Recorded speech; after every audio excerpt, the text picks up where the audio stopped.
I wanted to talk about a few things, a couple things. This little Manhattan portage pouch, for example. Talk about the ultimate micro EDC. Let me just come over here and talk about it really quick. Because in this little pouch, I have everything I needed for vacation. Like, other than my outrider, of course. Sometimes I was just at the beach, playing in the sand with the kids. I did a few videos of me throwing a cold steel at the sand, just my normal knife throwing. But yeah, I didn't whip that out all the time. If I needed something like sharp to open up a package, a kid's beach toy, I use this because the buck 55 is pretty solid. Once it's opened, it's just like the buck 110 I've found. It's basically a little fixed blade.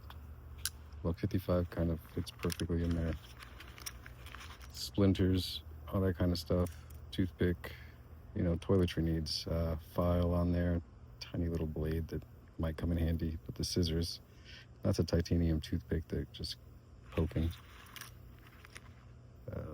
Little AAA flashlight.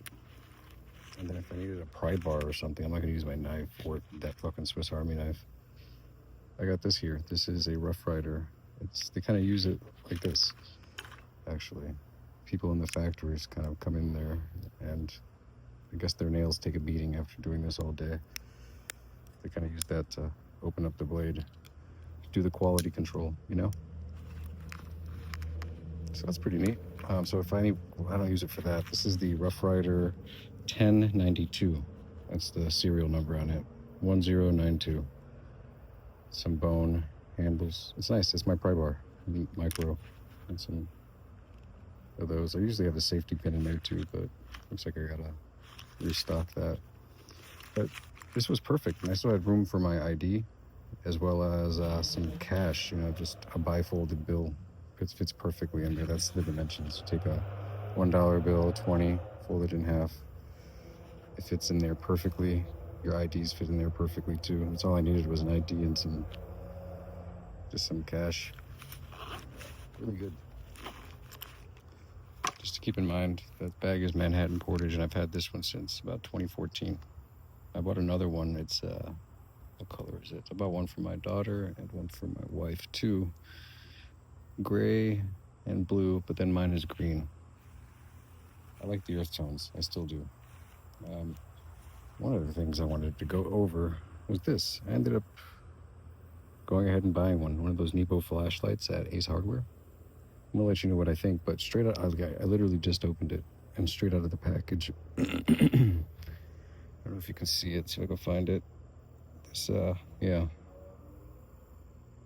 You see that? That silicone easy button that they have. It's kind of like that, I swear, straight out of the packaging.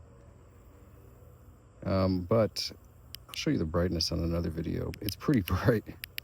It's got the 3 modes, low, high, strobe, and then when you push the button, actually, you don't have to push the button. You know how you do like that half push just to get the light on? Well, they're promoting this. I'll get the packaging also in another video when I test this at night, but it says that you just barely have to touch this and the light comes on. And it really is that easy. It's a very light touch without actually clicking or toggling the button, the switch. So this is it. This is the Nebo Columbo 150. It's a little bit larger than I really like for a pen light, but I do love pen lights. My wife randomly went back and got it just because she thought it'd be good for a review, and I don't blame her. The selling point for this, honestly, is that tail light switch, which is pretty convenient. It's really large. I don't like that, so it's probably more of a bag light for me. But it's got this. It kind of twists, and a lot of those China flashlights that we used to get in like surplus, I don't know, from I guess 2015 to 2020, they always came with those optical lenses that kind of magnified the lights. They were very trendy for a while. Well, this one has it too.